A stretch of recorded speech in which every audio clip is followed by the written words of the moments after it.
और बात करेंगे खबरों की। दिल्ली से बड़ी खबर सामने आ रही है सीट शेयरिंग को लेकर। आपकी कांग्रेस संग बैठक, आपकी तरफ से पहुंचेंगे 4 नेता, राघव चड्ढा, संदीप पाठक, सौरभ भारद्वाज और अतिशी होंगे शामिल। लोकसभा चुनाव के चलते की जा रही है बैठक, 3 राउंड में की जाएगी बैठक। तो सीट शेयरिंग को लेकर ये सपा, आम आदमी पार्टी और कांग्रेस की बैठक है। तो दिल्ली से बड़ी खबर साझा कर रहे हैं आपके साथ। आपके 4 नेता इस बैठक में शामिल होंगे।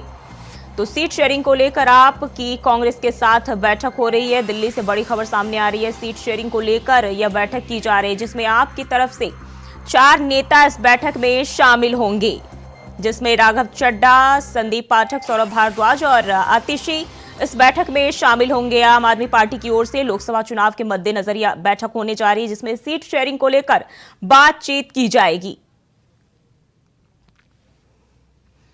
और इसी खबर पर ज्यादा जानकारी के साथ अजित हमारे साथ जुड़ गया। अजित, आम आदमी पार्टी और कांग्रेस की बैठक होने जा रही है, कब से बैठक शुरू होगी? देखिए, जो आगामी लोकसभा चुनाव के मद्देनजर जो तमाम जो राजनीतिक पार्टियों में जो बैठक का दौर है वो लगातार जारी है। अगर आज मैं बात करूं तो आज इंडिया गठबंधन में जहां आम आदमी पार्टी और कांग्रेस की बैठक होनी, तो वही कांग्रेस और समाजवादी की जो बैठक है वो भी होनी है। 4 बजे बताया जा रहा है कि कांग्रेस और समाजवादी पार्टी की बैठक होगी, जबकि तकरीबन 6 से 6:30 बजे के करीब में आम आदमी पार्टी और कांग्रेस की बैठक होगी। और ये जो बैठक होनी है वो सीट शेयरिंग को लेकर के बैठक होनी है। हालांकि इससे पहले कांग्रेस की जो अपनी अंदरूनी बैठक है वो भी जारी है और कांग्रेस अध्यक्ष मल्लिकार्जुन खड़गे वो बैठक ले रहे हैं, जिसमें 28 राज्यों के जो कोऑर्डिनेटर हैं वो यहाँ पर मौजूद होना है। और ये 3 राउंड में जो बैठक है ये बैठक जारी चलेगी, जिसके बाद 4 बजे का करीब समय है। जो कांग्रेस के नेता है मुकुल वासनिक, उनके घर पर ये बैठक होगी, जिसमें 4 बजे का जो समय बताया जा रहा है वो समाजवादी पार्टी और कांग्रेस के बीच की बैठक होनी है। जिसके बाद मुकुल वासनिक के घर पर ही करीबन 6:30 बजे आम आदमी पार्टी और कांग्रेस की बैठक होनी है। और ये जो बैठक होनी है ये सीट शेयरिंग को लेकर के लोकसभा चुनाव के मद्देनजर बताई जा रही है। अजीत, इसमें जो है आपके तरफ से तो 4 नेताओं के नाम सामने आ गए हैं कि ये लोग शामिल होंगे, और अगर बात करें कांग्रेस की, तो कांग्रेस की ओर से कौन कौन से नेता शामिल होंगे बैठक में? देखिए, अभी कांग्रेस की तरफ से नेताओं के नाम कहा जा सकता है कि सामने नहीं आया, क्योंकि अब पिछली बार अगर मैं बात करूं तो पिछली बार बैठक में विशेष तौर पर राजस्थान के पूर्व मुख्यमंत्री अशोक गहलोत, इसके अलावा जो आलोक पांडे और ऐसे कई नेता थे, और मुकुल वासनिक उस पूरे जो बैठक का जो है वो अध्यक्षता कर रहे थे। ऐसे ही आज की अगर मैं बात करूं तो आज भी जो है मुकुल वासनिक ही कांग्रेस की पूरी अध्यक्षता करेंगे, लेकिन देखना होगा कि उनके साथ कांग्रेस की तरफ से कौन बैठक में शामिल होने वाले। लेकिन जिस तरीके से दिल्ली और पंजाब की सीट शेयरिंग को लेकर के बैठक होनी है, तो निश्चित तौर पर यह आशंका जताई जा रही है कि दिल्ली प्रदेश अध्यक्ष अरविंदर सिंह लवली, जो पिछली बार भी बैठक में शामिल हुए थे, तो वो कांग्रेस की तरफ से इस बैठक में शामिल हो सकते हैं। जी, पिछली बैठक की बात कर ले तो पिछली बैठक को काफी सकारात्मक बताया गया, जिसमें कई मुद्दों पर भी बातचीत हुई, सीट शेयरिंग को लेकर भी, जो अलग अलग राज्यों में दोनों पार्टियां लड़ेंगी। इसके साथ अगर अब की बैठक की बात करें तो क्या लगता है आज भी जो है पॉजिटिवली सारी चीजें बैठक संपन्न हो पाएंगी? और देखिए, अगर मैं पॉजिटिवली की बात करूं तो ये शायद जल्दबाजी होगी, क्योंकि पिछली बार जिस तरीके से बैठक के बाद मुकुल वासनिक का जो बयान सामने आया था वो साफ तौर पर दर्शा रहा था कि अभी जो बैठकों का दौर है वो जारी रहेगा। और शायद इसी का परिणाम है कि आज कांग्रेस और आम आदमी पार्टी की जो बैठक है वो दूसरी बार बैठक होनी है और सीट शेयरिंग को लेकर के होनी है। तो ऐसे में देखना होगा कि वो जो बैठक है अंतिम निर्णय पर आज पहुंच पाती है, या फिर ये दोबारा से आगे जो है वो और बैठकों का जो दौर है वो देखना पड़ेगा। अच्छा, आम आदमी पार्टी और कांग्रेस की बात कर ले तो काफी समय से देख रहे हैं दोनों एक दूसरे के बीच में जो है तकरार देखने को मिल रही है, तो ये क्या सफलतापूर्वक संपन्न हो पाएगी बैठक? देखिए, बिल्कुल बहुत बड़ा ये मुद्दा है, क्योंकि दिल्ली और पंजाब में सीट शेयरिंग को लेकर के आम आदमी पार्टी के बीच बैठक होनी है, और दोनों ही जगह पर दिल्ली और पंजाब की बात करें तो आम आदमी पार्टी की सरकार है। ऐसे में ज्यादातर जो संभावना जताई जा रही है वो यही जताई जा रही है कि चाहे वो दिल्ली की बात करें या पंजाब की, आम आदमी पार्टी अपनी बात मनवाने में लगी हुई है, क्योंकि ज्यादा से ज्यादा सीट जो है वो आम आदमी पार्टी चाहेगी। ऐसे में कहीं ना कहीं जो आपसी जो सामंजस्य है वो बनता हुआ फिलहाल अभी कह पा रहा, जल्दबाजी हुआ कि बनता हुआ नजर आ रहा है या नहीं, क्योंकि जिस तरीके से पिछली बार बैठक हुई थी उसके बाद सीट शेयरिंग को लेकर के किसी भी मुद्दे पर मुकुल वासनिक ने सीधे तौर पर बयान नहीं दिया था। उन्होंने साफ तौर पर इशारा यही किया था कि बैठक अच्छी हुई और आगे भी बैठक होगी, और इसी का परिणाम है कि आज कांग्रेस और आम आदमी पार्टी के बीच में जो बैठक होनी है वो दूसरी बैठक है। देखना होगा कि ये जो बैठक है ये किस निर्णय पर पहुंच पाता है। अजीत, खबर ये भी है कि दिल्ली के मुख्यमंत्री अरविंद केजरीवाल ने पंजाब की जनता से, पंजाब के लोगों से जो लोकसभा चुनाव के 13 में से 13 सीटों की देने की अपील की थी। देखिए, खाली पंजाब की बात करें या फिर दिल्ली की, दिल्ली में भी समय समय पर तमाम मोर्चों पर या जनसभाओं के माध्यम से आम आदमी पार्टी के तमाम नेता जो है अपने लिए वोट मांगते हुए नजर आते हैं। और अगर मैं बात करूं पंजाब की, तो पंजाब में भी ऐसा देखने को मिलता है। ऐसे में सबसे बड़ा यही मुद्दा है कि सीट शेयरिंग को लेकर के कैसे दोनों के बीच आपसी सामंजस्य बनेगा, और वो भी तब जब दोनों जगह आम आदमी पार्टी की सरकार है। ऐसे में कांग्रेस को कहीं ना कहीं देखना पड़ेगा कि क्या कांग्रेस अपनी सीटें देती है या फिर कांग्रेस के पास में ज्यादा सीट आती है। ये सबसे बड़ी बात है, क्योंकि अगर मैं दिल्ली की बात करूं तो दिल्ली में 7 जो लोकसभा सीट है वो इस समय बीजेपी के पास है। हालांकि किसी समय में ये जो सीट है वो कांग्रेस की हुआ करती थी, लेकिन जब से सत्ता में बीजेपी आई है तब से कांग्रेस हो या आम आदमी पार्टी, दोनों को ही मुंह की खानी पड़ रही है। तो ऐसे में सीट शेयरिंग को लेकर के बहुत बड़ा जो ये पेच है वो कहीं ना कहीं फंसा हुआ नजर आ रहा है। और हर दोनों ही पार्टी चाहेगी कि ज्यादा से ज्यादा सीट वो अपने पास ले, ताकि आने वाले समय में उस हिसाब से लड़ाई लड़ी जाए। जी अजित, बने रहिए हमारे साथ, अगली खबर पे भी आपका रुख करेंगे।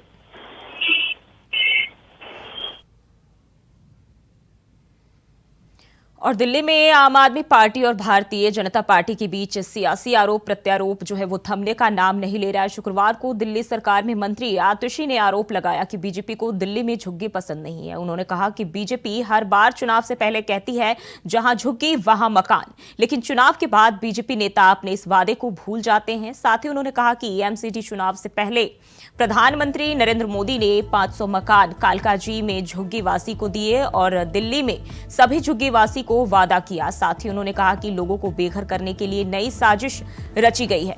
वहीं 9 जनवरी को पीएमओ में एक बैठक हुई और इस दौरान इस बैठक में दिल्ली लैंड पूलिंग से जुड़े सभी अधिकारियों को बुलाया गया था। उन्हें सख्त आदेश दिया गया था कि दिल्ली पूरी तरह से झुग्गियों को साफ जो है दिल्ली से करना होगा।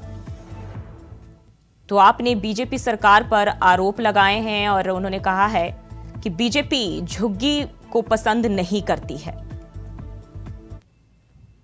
चाहे विधानसभा का चुनाव हो, चाहे एमसीडी का चुनाव हो, भारतीय जनता पार्टी चुनाव से पहले एक वादा करती है, कहती है कि जहां झुग्गी है वहीं मकान देंगे।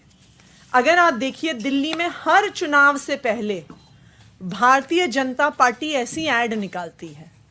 भारतीय जनता पार्टी झुग्गियों में जा जाके फॉर्म भरवाती है कि झुग्गी वासियों के जहां फॉर्म भरेंगे और उनको वादा किया जाता है कि जहां पर उनकी झुग्गी है वहीं पर मकान देंगे। एमसीडी के चुनाव से जस्ट पहले प्रधानमंत्री नरेंद्र मोदी जी ने 500 मकान कालकाजी में झुग्गी वासियों को दिए और दिल्ली के सभी झुग्गी वासियों को वादा किया, एक फुल न्यूज़पेपर ऐड निकालकर, कि दिल्ली में रहने वाले हर झुग्गी वासी को उनके घर के 5 किलोमीटर के अंदर अंदर हम मकान देंगे। जैसे ही चुनाव खत्म हुआ, जिस मकान के कॉम्प्लेक्स की उन्होंने चाबियां दी थी, उसके बगल की झुग्गियों को तोड़ने का आदेश भारतीय जनता पार्टी की डीडीए ने निकाल दिया। तो चुनाव से पहले कहते हैं कि जहां झुग्गी वहीं मकान, चुनाव के बाद कहते हैं कि हमें झुग्गी वाले पसंद नहीं है, हम झुग्गियां तोड़ डालेंगे, झुग्गी वालों को फुटपाथ पर ले आएंगे या उन्हें 50 किलोमीटर दूर नरेला में फेंक देंगे, जहां पर उनके बच्चों के लिए स्कूल नहीं है, उनके लिए नौकरियां नहीं है, आने जाने के कोई साधन नहीं है। ये पिछले कई सालों से दिल्ली में चल रहा है कि हर बार चुनाव से पहले वादे किए जाते हैं और चुनाव के बाद झुग्गियां तोड़ने का काम शुरू। और इसी खबर पर ज्यादा जानकारी के साथ अजित हमारे साथ फिर से जुड़ गए हैं। अजित, दिल्ली में आम आदमी पार्टी और बीजेपी के बीच फिर से आरोप प्रत्यारोप का दौर देखने को मिल रहा है, जहां आतिशी ने बीजेपी पर फिर से आरोप लगाया है, क्या जानकारी है? देखिए जी, बिल्कुल एक बार फिर से जो आम आदमी पार्टी है केंद्र शासित बीजेपी पर जमकर निशाना साधा है और तंज करता है। इस बार जो निशाना साधा है वो लगातार हो रही जो झुग्गियों के खिलाफ जो कार्रवाई है उसको लेकर के निशाना साधा है कि बीजेपी हर बार चुनाव से पहले वायदे करती है, जहां झुकी वही मकान, लेकिन चुनाव जीतने के बाद वो तमाम वादों को भूल जाती है, बल्कि उन्हीं झुग्गियों पर अब जो प्रशासन का पीला पंजा भी देखने को मिलता है। तो इन्हीं चीजों को लेकर के एक बार फिर से आज एक बड़ी प्रेस वार्ता के दौरान जो आतिशीय है दिल्ली सरकार में मंत्री और सौरभ भारद्वाज, दोनों ने प्रेस वार्ता की और इस दौरान केंद्र की बीजेपी सरकार पर जमकर निशाना साधा। जी, और उन्होंने कहा है कि चुनाव से पहले बीजेपी हर बार जो है वादा करती है लेकिन भूल जाती है, लेकिन अगर जमीनी हकीकत की बात करें तो क्या है इसके पीछे की सच्चाई? आम आदमी पार्टी ने आरोप लगाया है कि चुनाव से पहले जो बीजेपी के जो नेता है वो झुग्गी वाले इलाके में जाते हैं, वहां पर लोगों से फार्म भी भरवाए जाते हैं, उनको बोला जाता है कि जहां झुग्गी आपको है वहीं पर आपको मकान दिया जाएगा, तमाम योजनाओं के बारे में लोगों को गिनाया जाता है। लेकिन जब वही बीजेपी जब चुनाव जीत जाती है तो उन चीजों को, उन लोगों को भूल जाती है और उन सब चीजों को दरकिनार कर देती है, और वायदे जो हैं वो कहीं ना कहीं जुमले साबित होते हैं। ऐसा पिछले कई बार से देखने को मिल रहा है, जब हर बार जहां झुग्गी वहीं मकान की बात तो होती है, लेकिन बाद में उन झुग्गियों पर बुलडोजर चल जाता है, तो वो जो झुग्गी वाले हैं वो बेघर हो जाते हैं। और इन्हीं चीजों को लेकर के बीजेपी पर आम आदमी पार्टी की तरफ से दोनों मंत्रियों ने निशाना साधा है। जी, उन्होंने ये भी कहा है कि लोगों को बेघर करने के लिए बीजेपी की साजिश है। तो क्या बार बार चुनाव में सिर्फ साजिश करके ही बीजेपी आगे आती है? देखिए, जिस तरीके से आरोप लगाया गया उन्होंने यही बोला है कि ये एक साजिश के तहत, क्योंकि बीजेपी चुनाव जीतने के लिए इस तरह के हथकंडे अपनाती है, इस तरह की जो नीति है इस पर काम करती है, लेकिन बाद में वो अपनी नीति जो नीति के तहत उनको भूल जाती है। और ये बीजेपी का एक जो चुनाव का जो एक जुमला होता है, और कहीं ना कहीं ये चुनावी प्रक्रिया बनकर रह जाती है कि चुनाव से पहले लोगों के साथ वायदे करना और चुनाव के बाद उनको न केवल दरकिनार कर देना, भूल जाना, बल्कि उन्हीं पर बुलडोजर चलवा देना। जी, ये भी कहा जा रहा है कि 9 जनवरी को पीएमओ की एक बैठक हुई थी और इस बैठक में दिल्ली लैंड पुलिंग से जुड़े सभी अधिकारियों को बुलाया गया था, जिन्हें आदेश दिया गया कि दिल्ली को पूरी तरह से झुग्गियों को साफ कर देना है, जो दिल्ली में झुग्गियां हैं उन्हें साफ कर देना है। देखिए, समय समय पर दिल्ली के तमाम इलाकों में जहां झुग्गी बसती है वहां पर बुलडोजर की जो कार्रवाई वो देखने को मिलती है।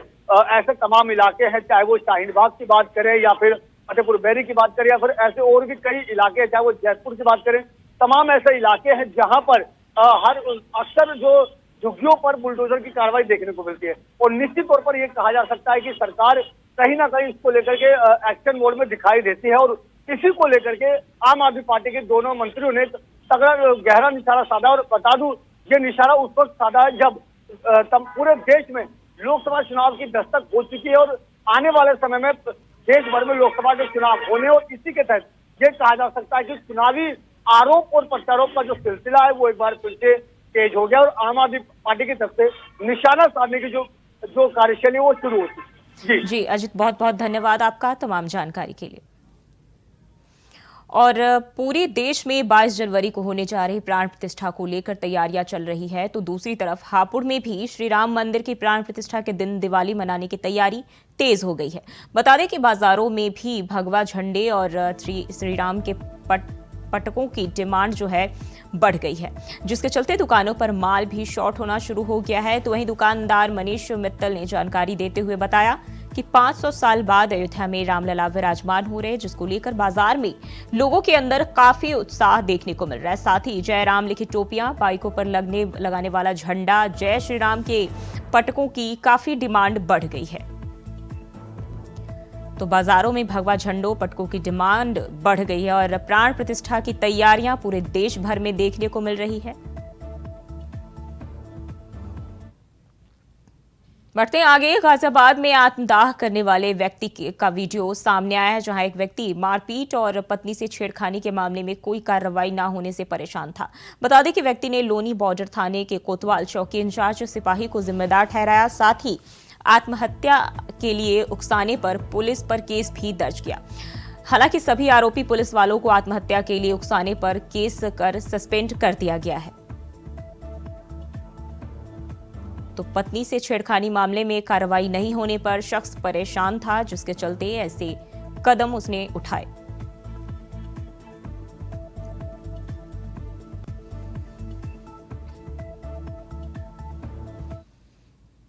वहीं लखनऊ में राम मंदिर की प्राण प्रतिष्ठा को लेकर बड़ी खबर सामने आई है, जहां 22 जनवरी को सभी मदिरा की दुकानें बंद रहेगी। बता दें कि आबकारी आयुक्त ने जिलों के डीएम को पत्र लिखकर आदेश दिए और कहा कि राम मंदिर की प्राण प्रतिष्ठा के मद्देनजर निर्णय लिया गया है, जिसके तहत 22 जनवरी को प्रदेश में शराब की बिक्री नहीं होगी।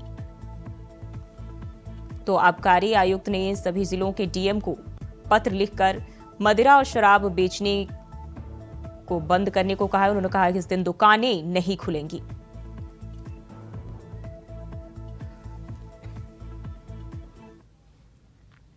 और सीधे चलते हैं कुरुक्षेत्र, जहां मुख्यमंत्री मनोहर लाल लाइव आ रहे। क्या कुछ कह रहे, चलिए आपको सुनाते हैं।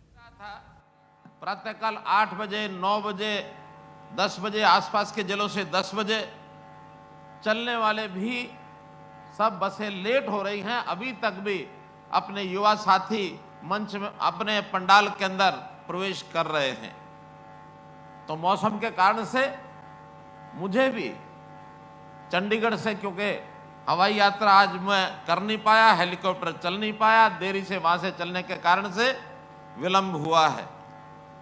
लेकिन मौसम अपने हाथ में नहीं है, फिर भी आप इतनी बड़ी संख्या में, पूरा पंडाल भरा है युवकों से, मैं आपका अभिनंदन करता हूं, आपका स्वागत करता हूं।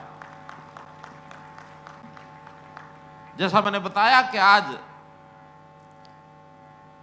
देश के एक युवा सन्यासी स्वामी विवेकानंद, उनका 161वां जन्मदिन है। 12 जनवरी सन 1863 में उनका जन्म हुआ था और वो युवा सन्यासी देश के युवाओं के लिए प्रेरणा बने।